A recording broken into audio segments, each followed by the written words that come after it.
Donald Trump is furious at evangelical leaders here in the United States because so far, the evangelical leaders have not come out and endorsed his third presidential campaign. In fact, many of them have openly said, we're done with you. Thanks for everything from 2016 to 2020, but we're going to not be in your corner this time. And according to Trump, in an interview that he did this past week on Real America's Voice, that, my friends, is disloyalty.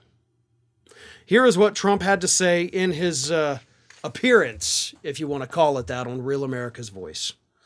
That's a sign of disloyalty. There's great disloyalty in the world of politics, and that's a sign of disloyalty. So cool. In 2 sentences, you managed to say the same word 3 times. That is a talent, folks. But then things got a little weird. Because it's not just that he's mad they didn't endorse him, right? Oh, that's disloyalty. We get it. You've used the term before, kind of oddly. But anyway, he then goes on to blame the evangelicals who are not supporting him for pretty much all the problems in his life right now. Here is what he went on to say. I thought they could have fought much harder during the election, the 2022 election. A lot of them didn't fight or weren't really around to fight.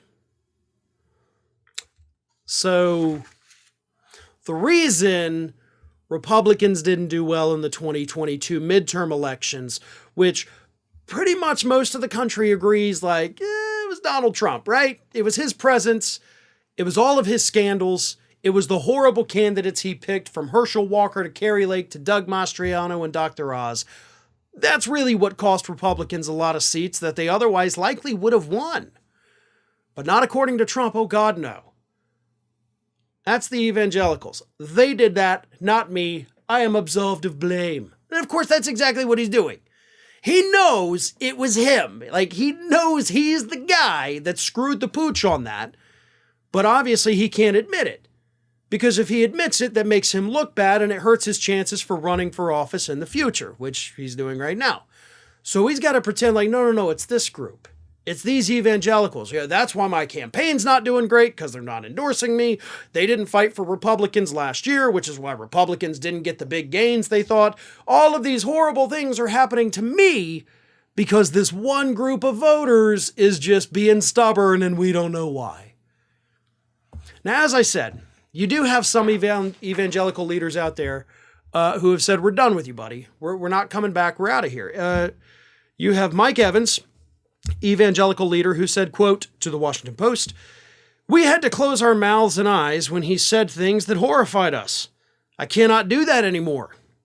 Washington Times columnist Everett Piper, another evangelical, said this, if he's our nominee in 2024, we will get destroyed. Echoing what Lindsey Graham said about Donald Trump in 2016. So that's what the evangelicals think of you. And to be honest, they're not wrong. Listen, there's a ton of corruption in the evangelical movement. They are a bunch of hypocrites. Let's not get that, confused here. But at the same time, as corrupt as a lot of those evangelical leaders are, Trump is so much worse. Trump can't even pretend that he's religious, like so many of these evangelical frauds can. They at least hide all of their corruption and try to pretend no, taking private jets is what God wants for me because I'm so successful and good. Trump, on the other hand, he's just a horrible human being, and it was difficult for the evangelicals to swallow their pride and support him. One of the main reasons they did that was because he picked Mike Pence as his running mate, which is exactly why he picked Mike Pence as his running mate. But now with this well-known, well-publicized feud between Trump and Pence, he's going to have to fight really hard to get that core block of Republican voters. Because if you don't have those evangelicals, if they are not willing to come out and vote for you, you might be able to win a primary, but you're sure as hell not going to win a general election. Hi, everyone. This here is little Athena, and Athena would like to know why you haven't subscribed to Fair and Balanced yet. So please, don't let Athena down. Subscribe today.